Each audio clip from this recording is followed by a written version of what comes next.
Hello, and welcome to Backer Breaks It Down. In this episode, we are going to work with formulas for linear functions. And we are going to write the equation of a line given whatever they give us. So let's actually take a look at the possible formulas for linear functions. Okay, so there are three linear function formulas that we use. We've got slope-intercept form, which we all know is y equals mx plus b. M represents the slope of the line, and B is the vertical intercept. Okay, so slope-intercept form is your go-to linear function formula if you know the slope and if you know that vertical intercept. The vertical intercept has an x-coordinate of 0 and a y-coordinate that's some number. Okay, now if you know the y-intercept, but you don't know the slope, find the slope. You can still use slope-intercept form to write the equation of your line once you know what that slope is. Point-slope form comes next. So point-slope form, it's a good form to use, well, when you know of a point, so the x1, y1 is representing a known point, and m is representing the slope. So if you're given a point on the line and the slope, you can totally use point-slope form, and you could still use slope-intercept form, and in this video, you're going to see me, do it both ways, really. So you can kind of like choose which one you're going to use. And then lastly, we have standard form. Now, standard form makes sense in certain situations. If you look at how it's written, it says ax plus by equals c. So I like using standard form for those problems where I've got a combination and it's equal to a total numerical value. Okay. And so we generally encounter situations where that's the one we would use. It's usually in contextual situations that we find ourselves using standard form. Okay, so let's take a look at a few examples. So problem number 1 says find an equation for the line in slope-intercept form that passes through the point -3, -4, and has a slope of 2. So we usually write our final answer in slope-intercept form. Okay.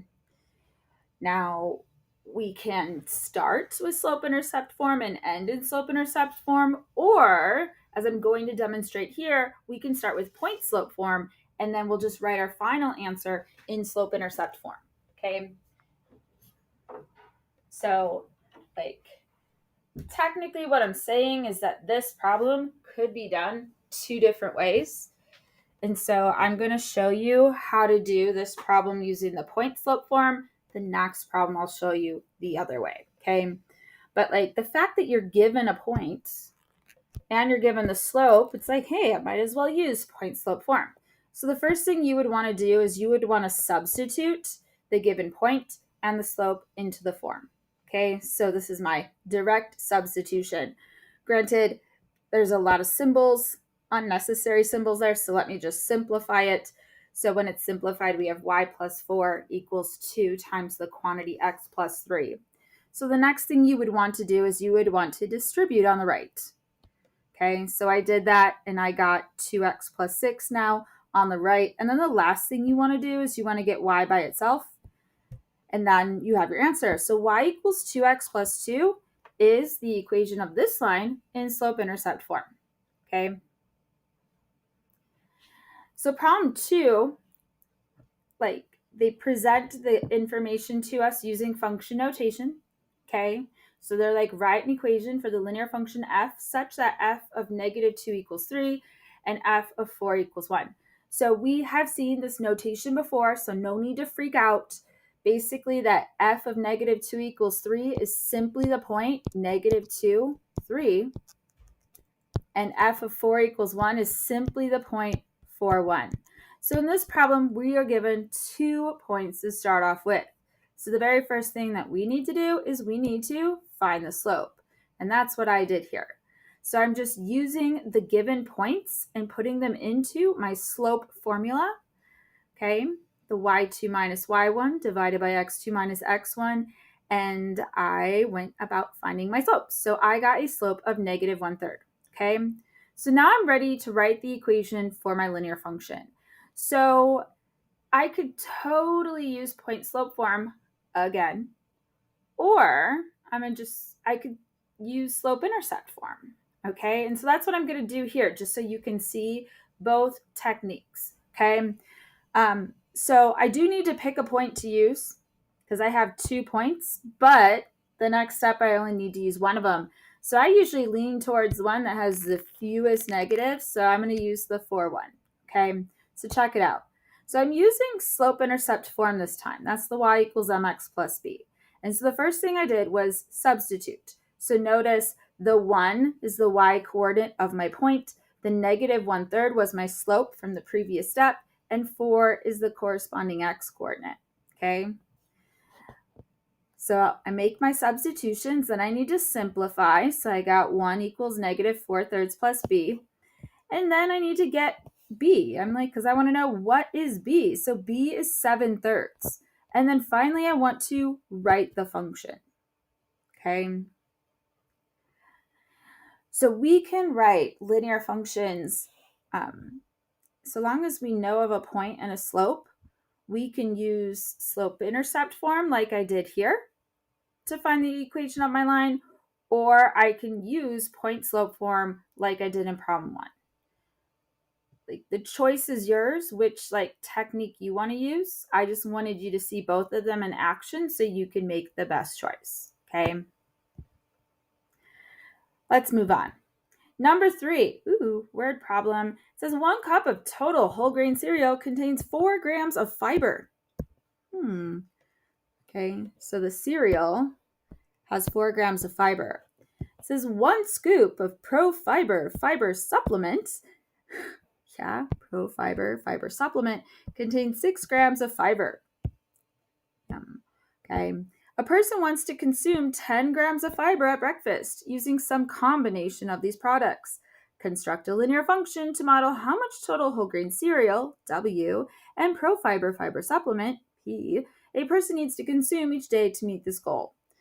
So clearly we're using standard form, well, because I have the formula right there. But earlier I said standard form is the one you want to use when you've got a combination and a total numerical amount, right?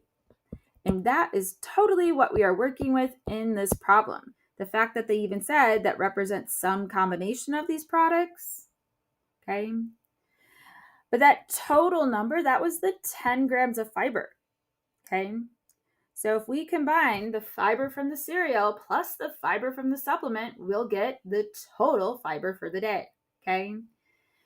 And so they said for the whole grain cereal, we're going to use W, and for the Pro Fiber fiber supplement, we're using P. So we get 4 grams of fiber from the cereal, so 4W, plus 6 grams of fiber from the supplement, P, and this is going to give us 10 total grams. That's our function. Yeah, that wasn't that terrible at all, right? But yeah, standard form, we find ourselves writing standard form functions for contextual situations involving a combination of our 2 quantities and a total numerical amount. All right, let's just do one more together right now. Number 4, look, we're given the graph this time.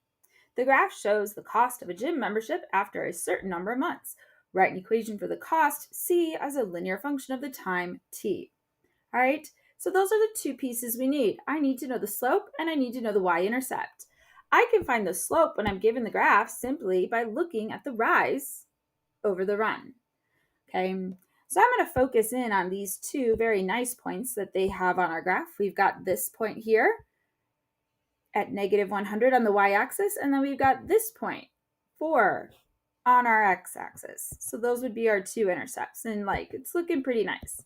So I can probably easily tell what is the rise and what is the run simply by using my axes here, okay?